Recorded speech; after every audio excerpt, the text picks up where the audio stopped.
For a time, Hinata fully believed she had passed on, and was in some kind of heavenly afterlife. She dreamt that she was happy. Sasuke was with her, of course, but it was more. She was in Konan with the rest of her friends. She wasn't living with the Hyuga, had distanced herself from them, yet somehow was still on good terms with Neji, Hanabi, and even her father. They had all accepted her choices. The sheer unrealistic optimism of it all was what made Hinata suspect she was in some kind of heaven. Then she started to drift in and out of consciousness.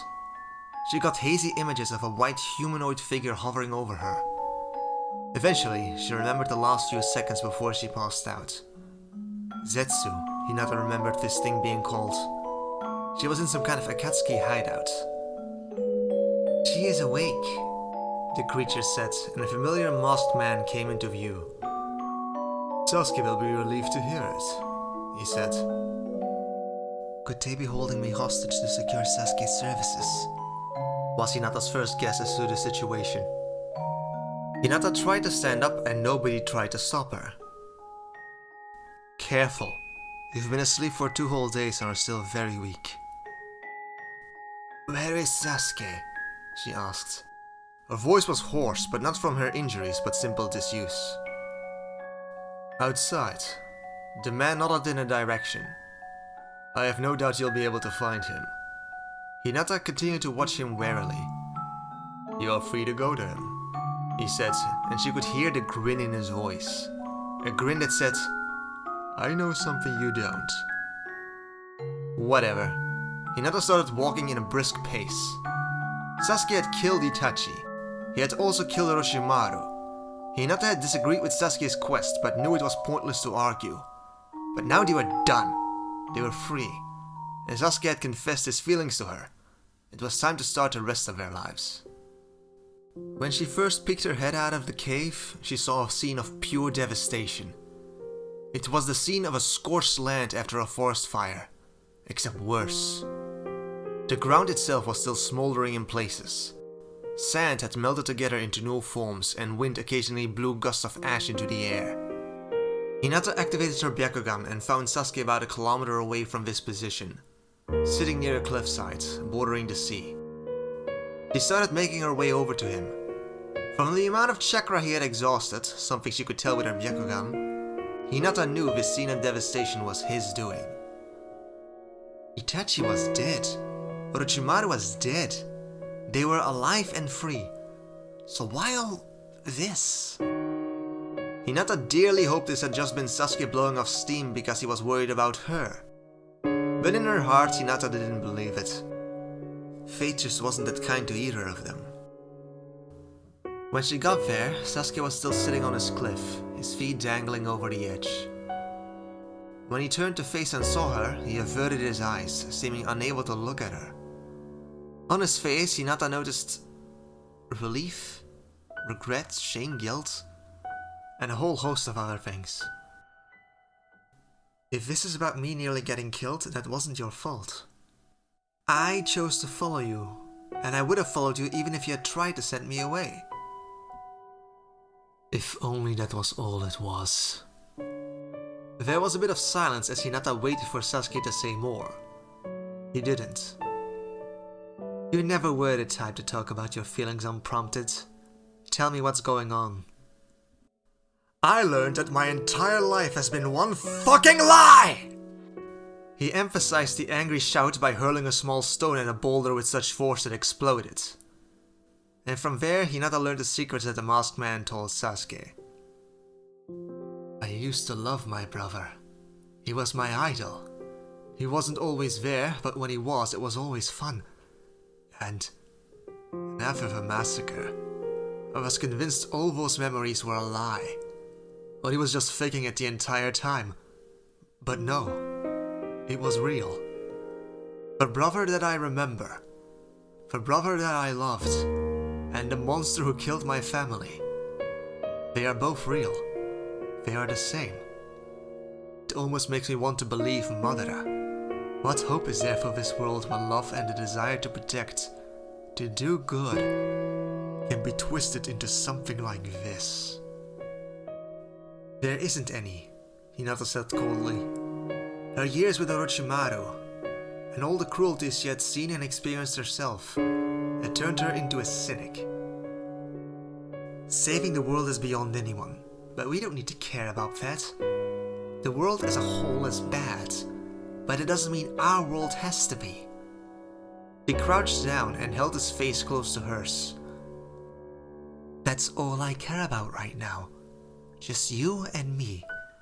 You can stop right here. Come with me. We'll make a perfectly small world.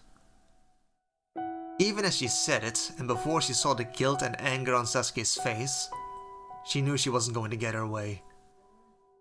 Sasuke's will had always been stronger than hers. When he saw something that was wrong, he would want to fix it. But there was no fixing this. As far as Hinata saw, there was only breaking it further. My family, my brother, my life.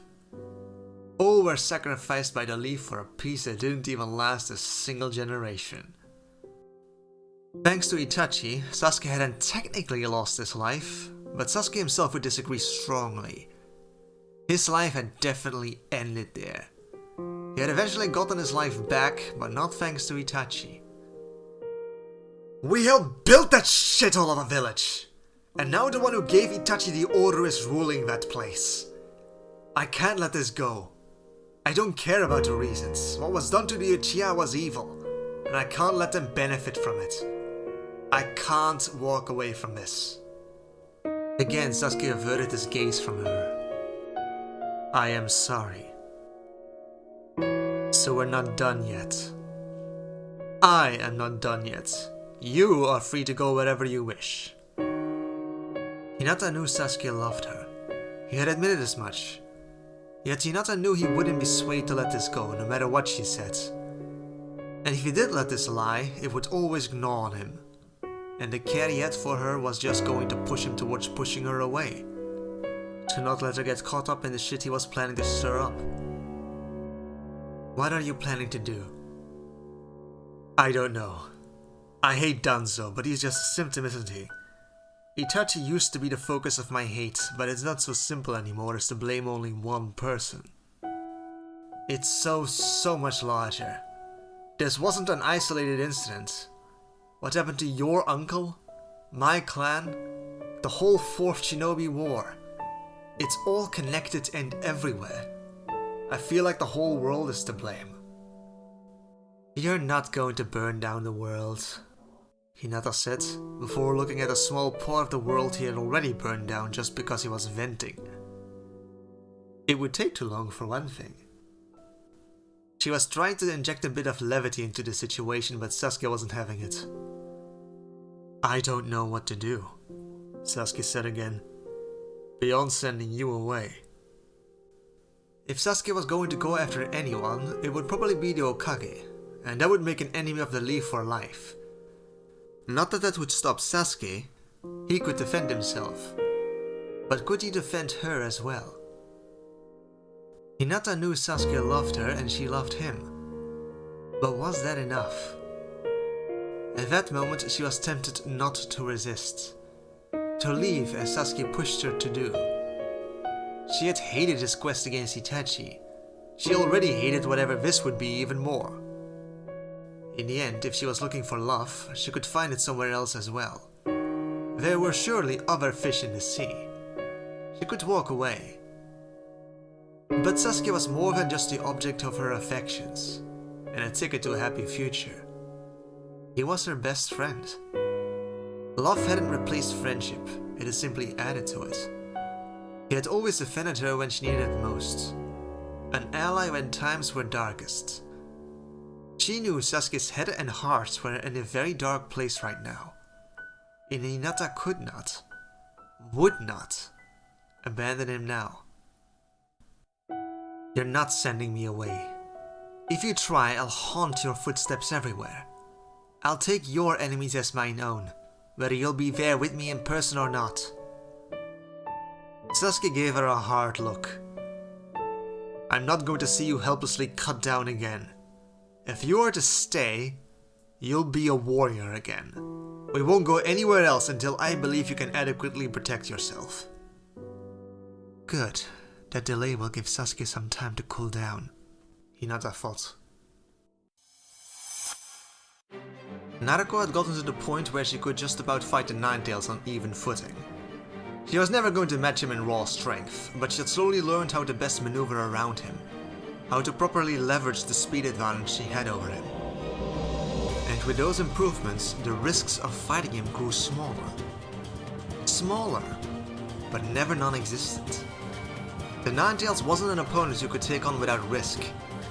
And if fighting was always a gamble, and you kept on doing it, disaster was not a matter of if, but when. Luck was always a factor in a fight, and so eventually that scale would fall towards the Kyuubi. During one of her fights, Naruto flowed around the Kyuubi's rapid-fire tailed beast bomb, and then by coincidence flew right into the Kyuubi's next attack. Then she got unlucky with her next dodge as well, as the Kyuubi managed to snatch her out of the air with his claws. Naruto's wind style could hurt those that attacked her up close, especially in Sage mode, so she was already cutting the beast's paws. But he had gotten used to it and grown to expect it, and so he wouldn't let her go because of it. It wouldn't prevent him from squeezing her to death. It would only take a second. In high speed and intensity battle like this, you couldn't carefully think about your next move. Instincts were what mattered most, so the Kyuubi acted without thinking. He raised the paw that had grabbed his jailer high and with a large arc, threw her out of the cage at high speed. Naruto crashed against the wall, having broken several bones. She had lost, yet she still lived. There was a tense silence as both human and chakra beasts realized what had just happened.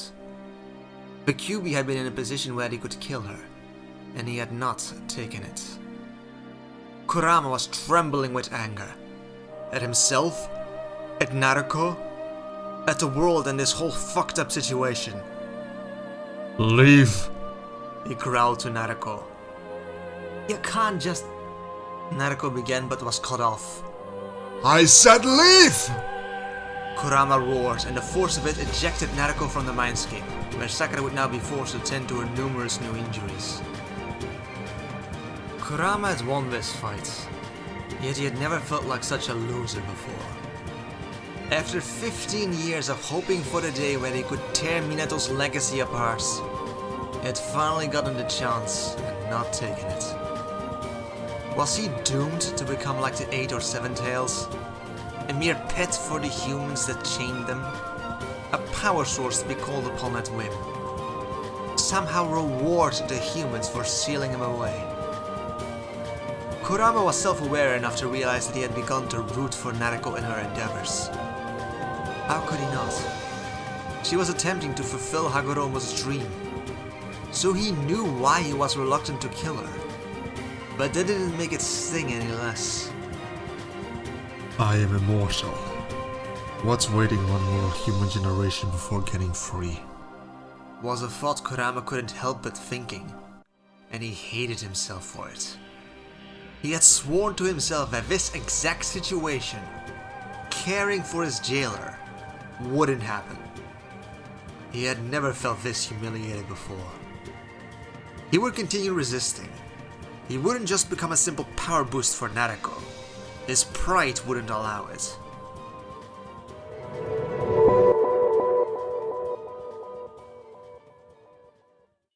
"Take cover!" someone shouted. Everyone but Konan did. She just averted her eyes to the coming explosion so it didn't blind her. "Well done," Konan complimented when the tree came down in the exact angle they had wanted it to. It had been brought down with simple explosive tags that Konan had taught the civilians how to use.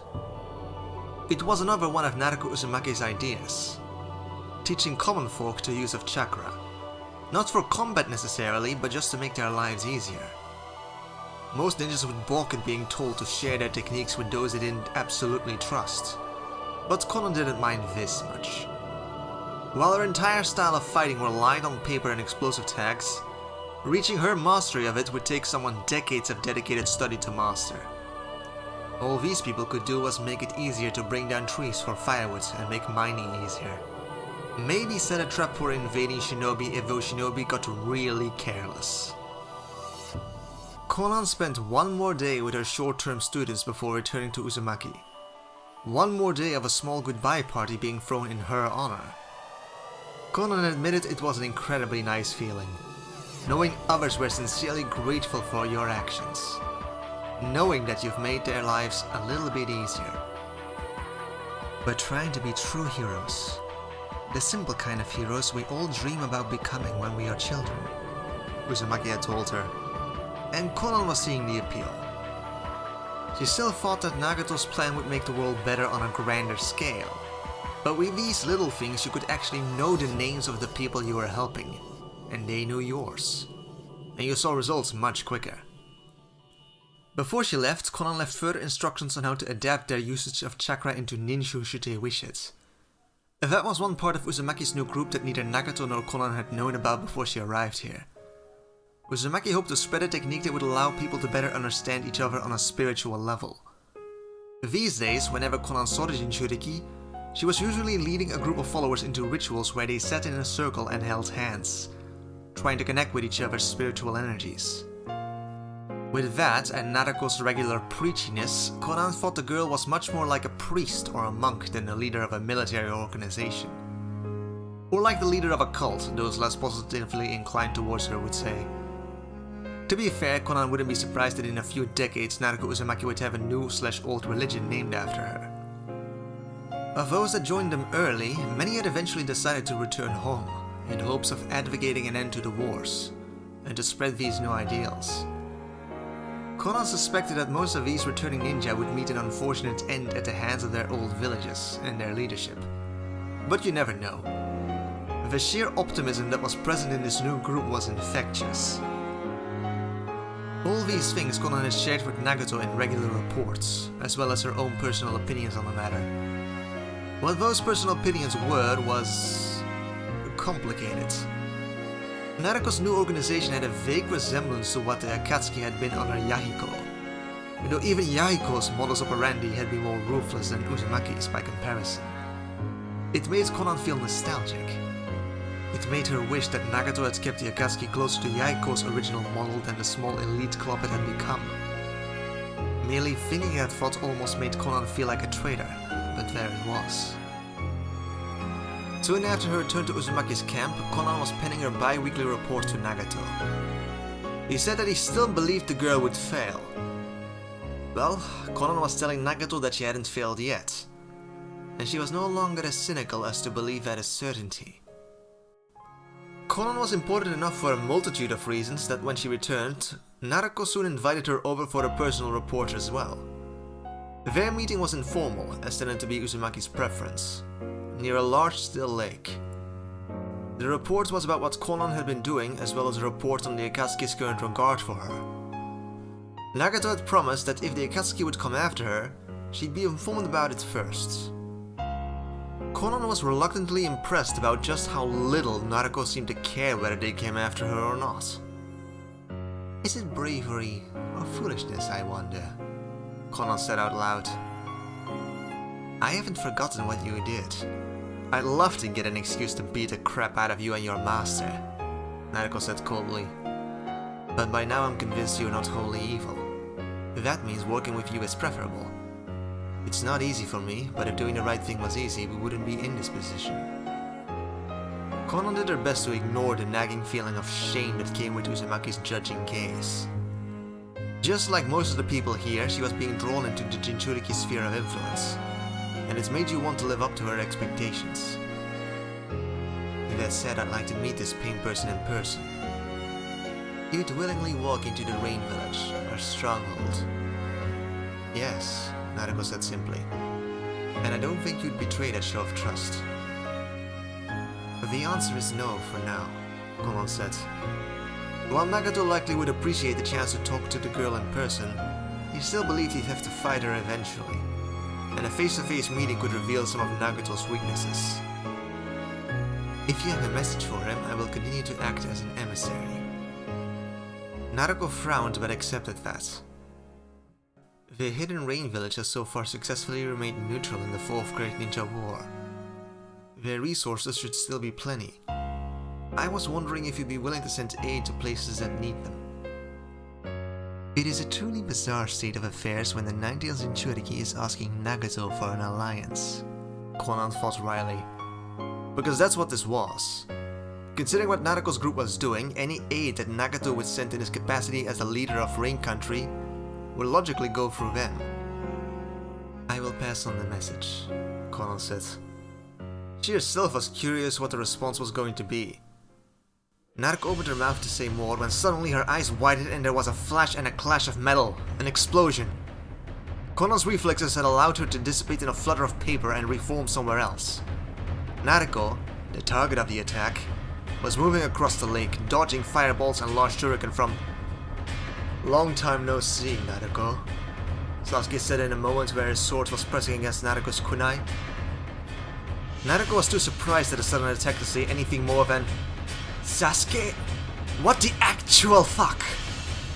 Sasuke wearing the Akatsuki robes added to her wariness.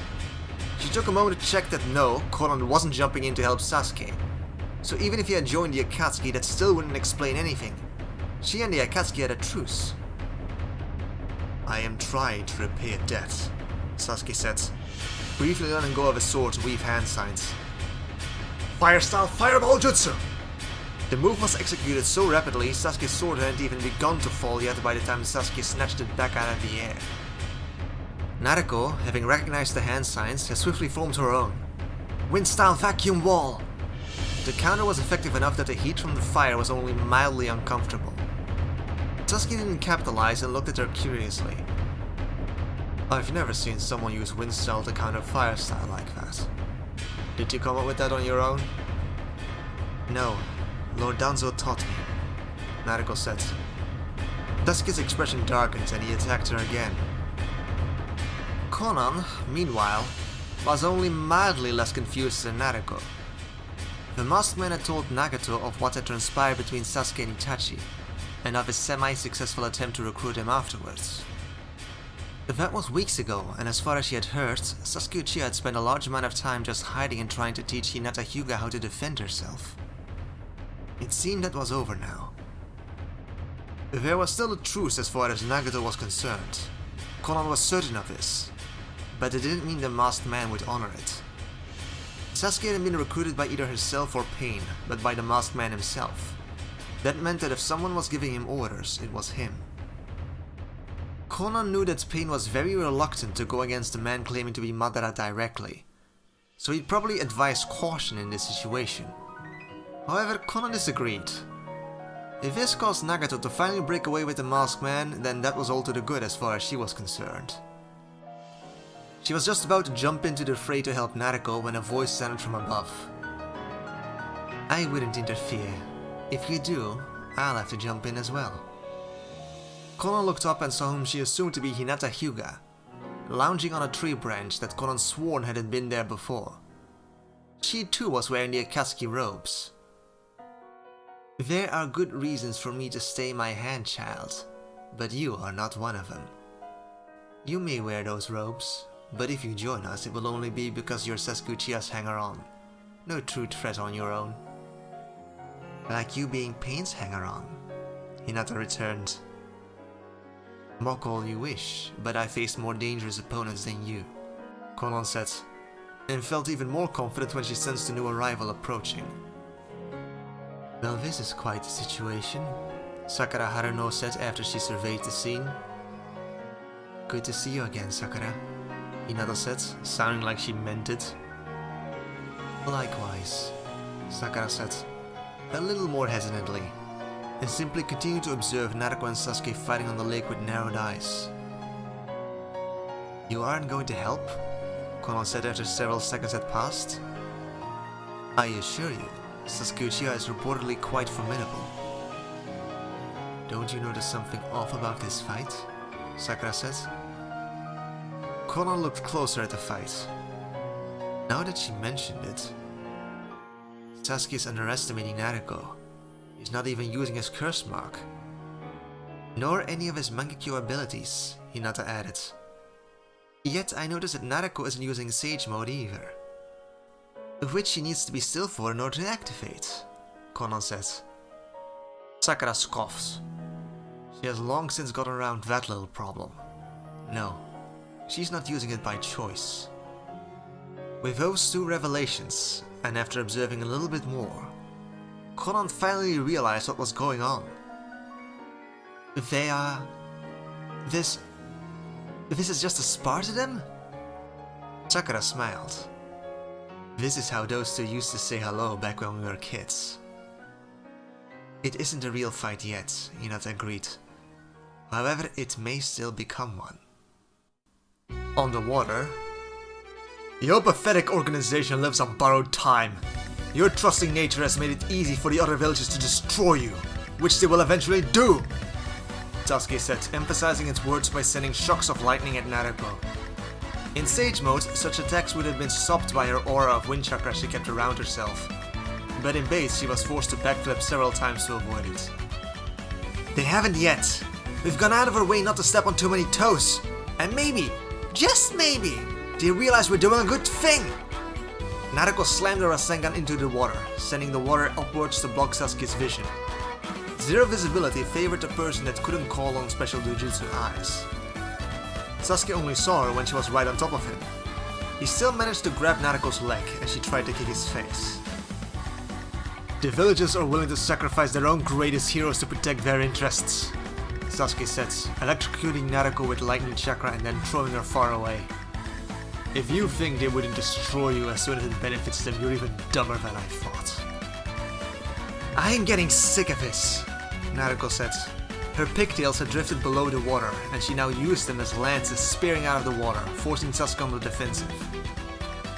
I'm not trying to go against anybody's interests, but just trying to help people. I'm not trying to cause some huge violent rebellion. And why not? Sasuke asked, pausing in his cutting down of Naruto's hair, which caused her to pause as well. Why not try to actually change something? I am, but not like them. Everybody has their own vision of what the future is supposed to be, and are willing to trample over anybody who disagrees. There has to be a better way. If not, then what's the point even? The point, and Sasuke pointed the tip of his sword at Naruto. The point is that not everybody's vision for the future is equal. It's not all the same, and there are some visions and people that I'd gladly trample over. If not, the current ninja system will never change, and that I cannot abide. The ninja system is made out of ninjas, Sasuke. For it to change, we ninjas first need to change. We need to change what it means to be a shinobi. And that won't happen by pursuing our own ambitions with ruthless abandon. That's what got us into this messed up state in the first place. You are a fool, Sasuke said again. An honest fool though. And from his posture, Naruto knew he was going to charge at her again. He did as predicted, and their elbows clashed. The water around them moved outward in a wave from the resulting forces. But if it's ideals you're looking for, then what about truth? What if there are some truths that will cause a village to hunt you down for trying to spread them? Would you keep silent out of fear of provoking them? Your reluctance to truly challenge the hidden villages almost seems like cowardice to me. Naruto jumped back. What truth, Sasuke? This has been fun, it really has, but it's time for you to spit it out. What's caused this? A man claiming to be Madara Uchiha saved Hinata's life. As repayment for that debt, he wants me to hunt down the Jinchuriki. I'm trying to figure out whether I should. The rest of it, including the stuff about Itachi, he would share later. It was too long of a story. As if you could, Naruto taunted, smirking lecherously. I've been gentle with you so far. I'm way too much woman for you to handle. About 200 yards away, Hinata, who was following the interaction with her lip-reading Byakugan, got an uncontrollable twitch in her eye. Sasuke ignored the flirtation. But whether you intend to or not, your ideals are challenging a system that I hate. You're not doing as much as you should, but you're also not doing nothing. Sacrificing you seems wrong.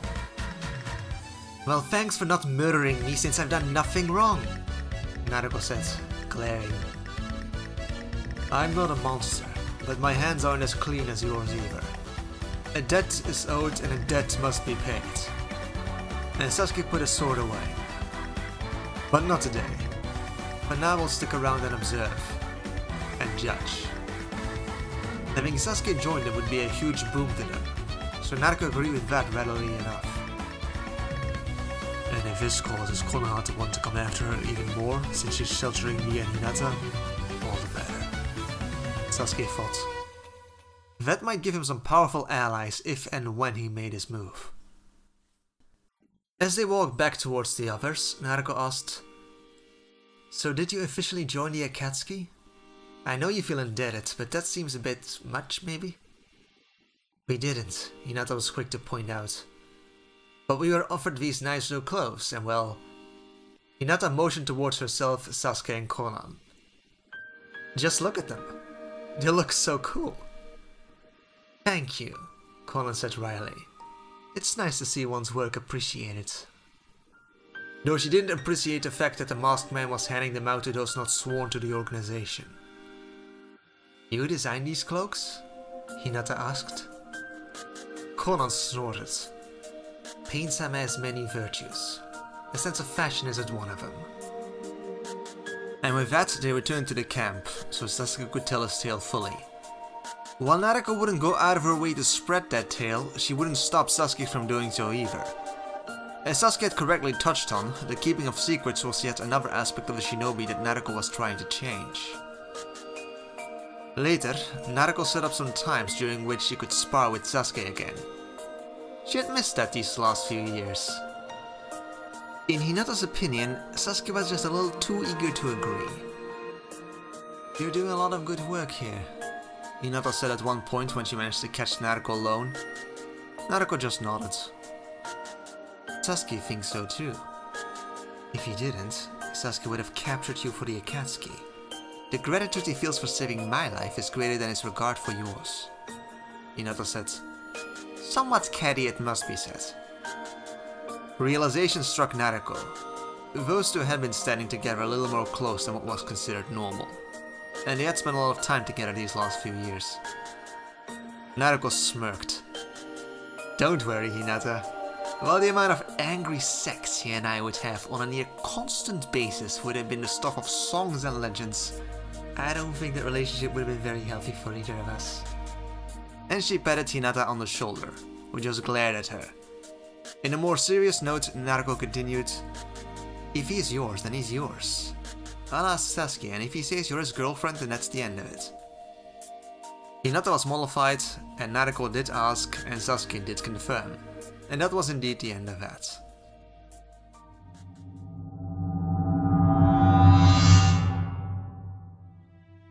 Obito was getting really impatient. Nagato wasn't doing what he was supposed to.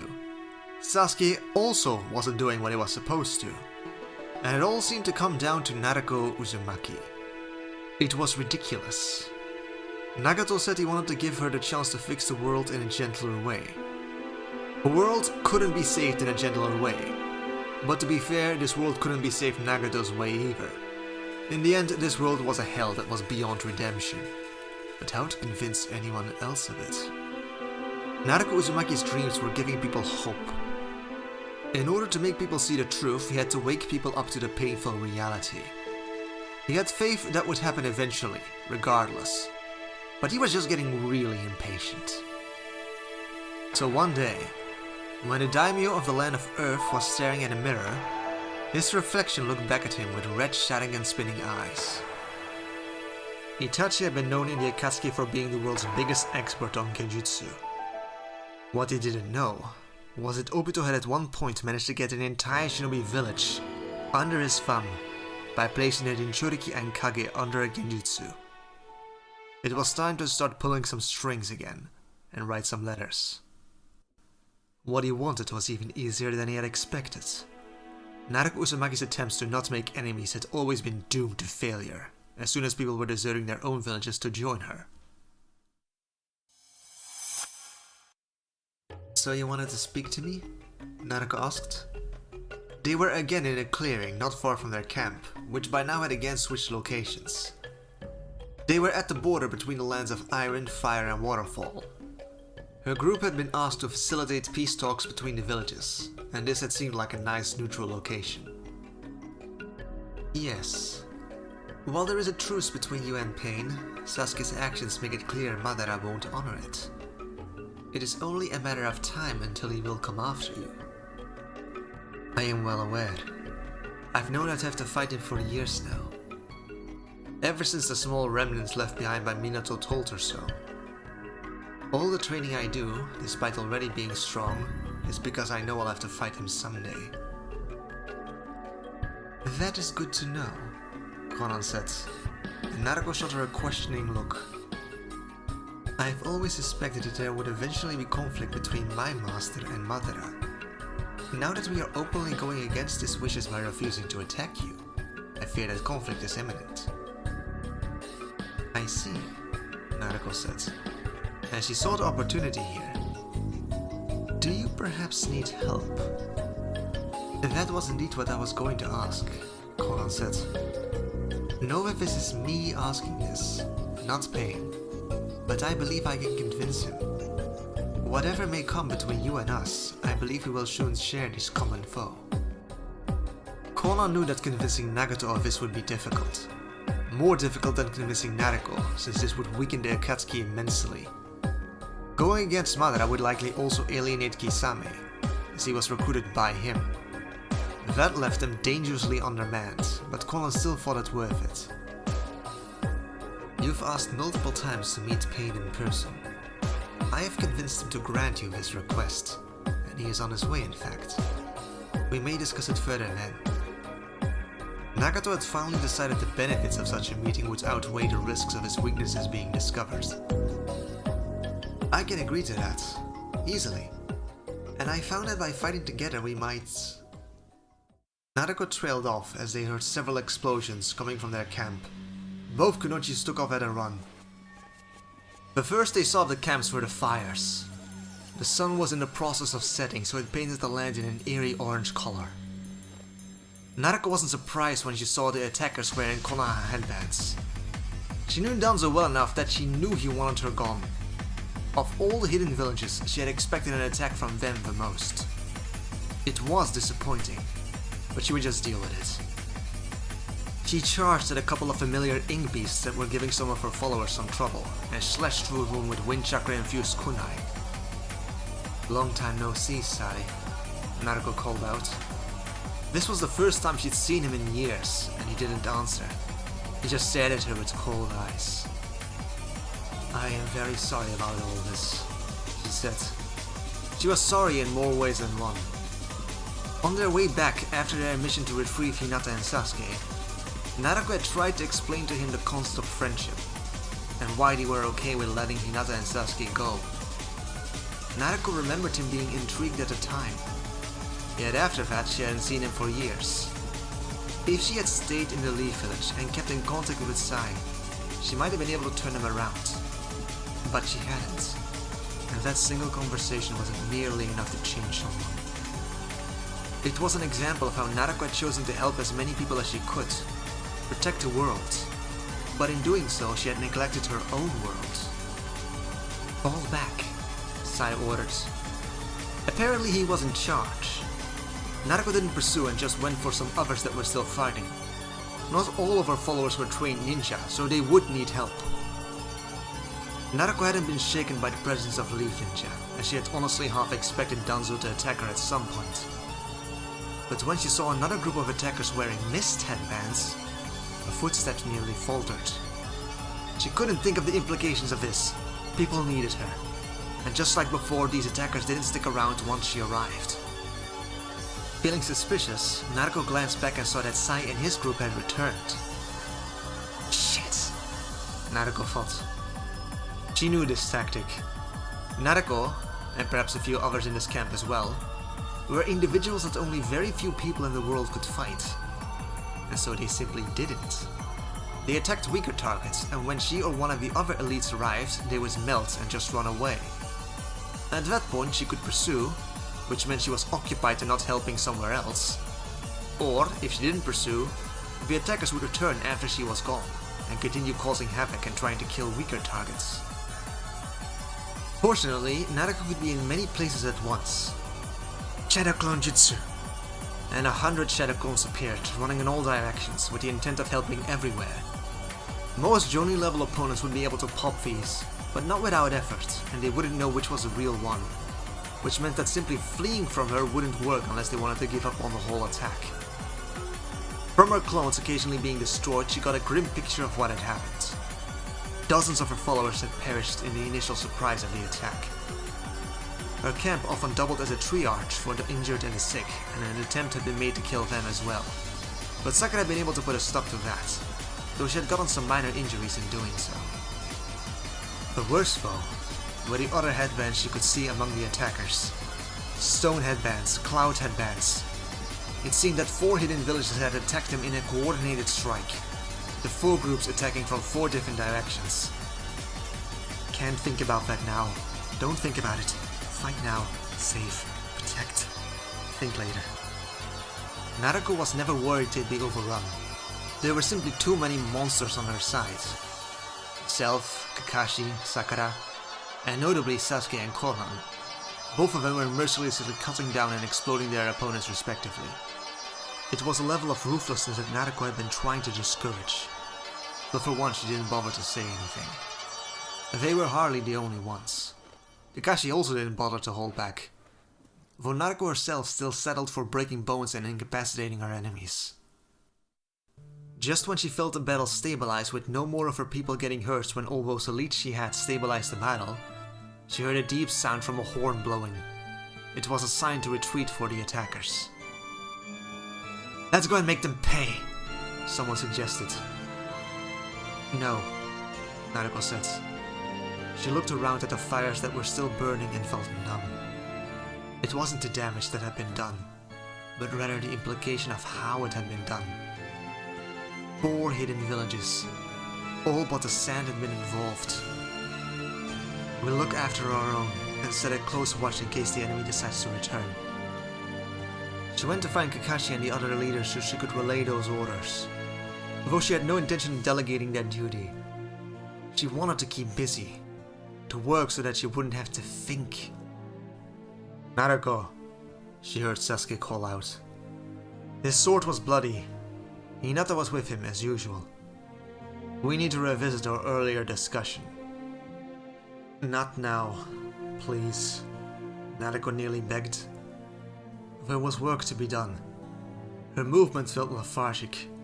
She didn't sleep that night and simply kept a silent vigil, watching over those that had chosen to believe in her, making sure nothing else happened. She was sitting on top of the roof of an old watchtower. It gave her an excellent view to both watch over her people and observe the damage that had been done. Being alone and with too much time now, she couldn't help but think.